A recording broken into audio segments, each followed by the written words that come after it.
مولانا صاحب اپنی بیوی کے ساتھ ایک گلی میں رشکے سے اترے اور ارد گرد دیکھا تو بہت پچھتایا۔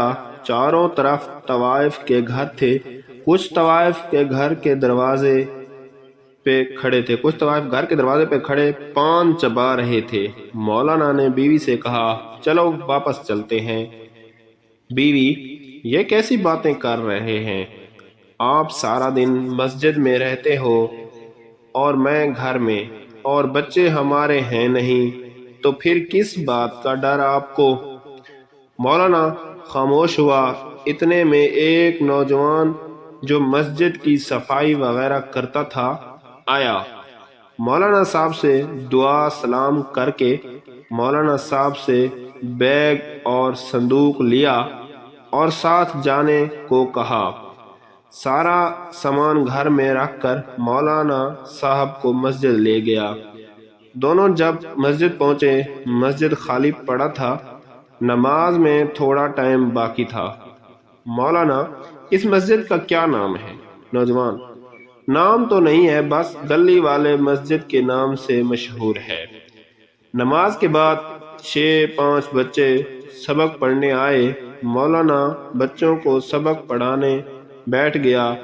اتنے میں مسجد والا نوجوان چائے اور کچھ چکن بسکٹ ساتھ لایا۔ مولانا صاحب چائے سے فارغ ہوئے تو پوچھا، برخوردار، یہ چائے وغیرہ کی تکلیف کس نے کی تھی؟ نوجوان، یہ نورا نے کی تھی۔ مولانا، نورا کون ہے؟ نوجوان، اصلی نام نور ہے، پر نورا کے نام سے مشہور ہے۔ مولانا، شوہر کیا کرتا ہے اس کا؟ نوجوان، بیوہ ہے یہاں، دوسری گلی میں اس کا کہوٹا ہے۔ مولانا، لا حول ولا قوت، اور غصے میں پوچھا، تم نے پہلے کیوں نہیں بتایا؟ نوجوان خاموش ہوا۔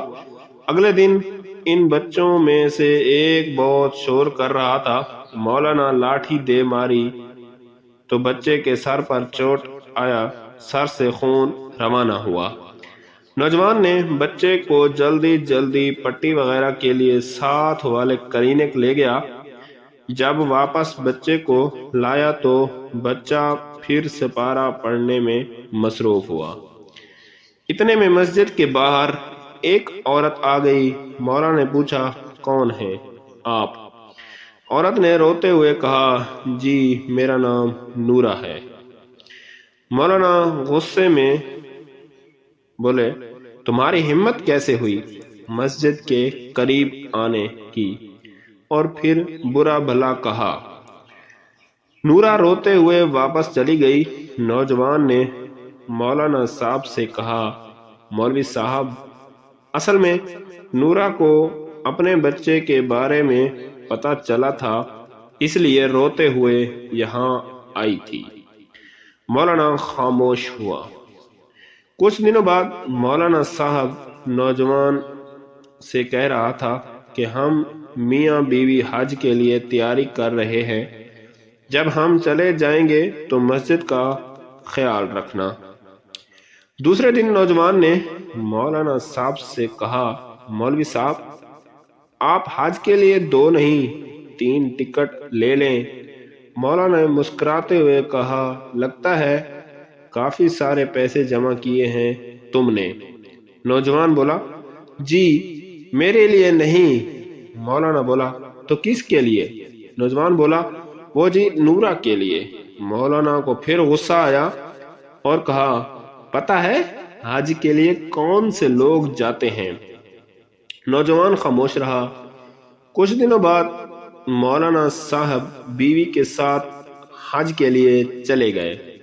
وہاں بھیڑ میں مولانا سے بیوی بچھڑ گئی۔ اتنے میں مولانا گر گیا۔ بہت زیادہ بھیڑ تھا، سارے لوگ دوڑ رہے تھے۔ مولانا صاحب نے سن رکھا تھا، یہاں گرنے کا مطلب ہے موت، کیونکہ پہلے بھی کافی سارے حاجی شہید ہوئے تھے۔ مولانا کو اپنی موت دکھائی دیا۔ اتنے میں لوگوں کے بیچ میں مولانا کی طرف ایک ہاتھ بڑھا۔ مولانا نے ہاتھ پکڑ لیا۔ ہاتھ دینے والے نے پوری زور سے مولانا کو اٹھایا اور بھیڑ سے نکال کر سائیڈ پہ لے گیا۔ جہاں مولانا کی بیوی کھڑی تھی۔ مولانا نے اپنے محسن کو دیکھا تو حیران رہ گیا۔ اس کی جان بچانے والی نورا تھی۔ مولانا بہت شرمندہ ہوا، بیوی کے قریب گیا اور پیچھے دیکھا تو نورا بھیڑ میں کھو گئی۔ دونوں جب حج سے واپس آئے تو مولانا نے بیوی سے کہا، پہلے نورا سے معافی مانگیں گے تب گھر چلیں گے۔ نورا کے گھر کے قریب پہنچے تو وہاں عیدی کی گاڑی کھڑی تھی۔ مولوی نے نوجوان سے پوچھا، نورا حج سے آئی ہے؟ نوجوان: نورا تو حج پر گئی ہی نہیں تھی۔ مولانا: کیا مطلب؟ نوجوان: نورا نے حج کے لیے پیسے جمع کیے تھے۔ جس رات آپ لوگ حج کے لیے روانہ ہوئے تھے اسی رات اس پیسوں کے لیے کسی نے نورا کو ذبح کیا تھا، اور آج عیدی والے اس کے بچوں کو لینے کے لیے آئے ہیں۔ یہ وہ سارے بچے ہیں جو مسجد سبق پڑھنے آتے تھے۔ نورا کے اپنے بچے نہیں تھے، یہ سارے بچے یتیم تھے جسے نورا نے اپنا لیے تھے۔ اس کا سپنا تھا کہ یہ سارے بچے حافظ قرآن بنے۔ مولانا صاحب کی آنکھوں میں آنسو آ گئے اور پوری بات اس کی سمجھ میں آ گئی کہ حج پر نورا کی جگہ کون آئی تھی۔ مولانا نے عیدی والوں کو یہ کہہ کر واپس بھیج دیا کہ یہ سارے بچے میرے ہیں، اسے یہاں رہنے دو۔ پھر نوجوان سے کہا، آج سے اس مسجد کا نام نور مسجد ہوگا۔ اگر آپ کو ویڈیو اچھی لگی ہے تو لائک اور سبسکرائب کر دیں۔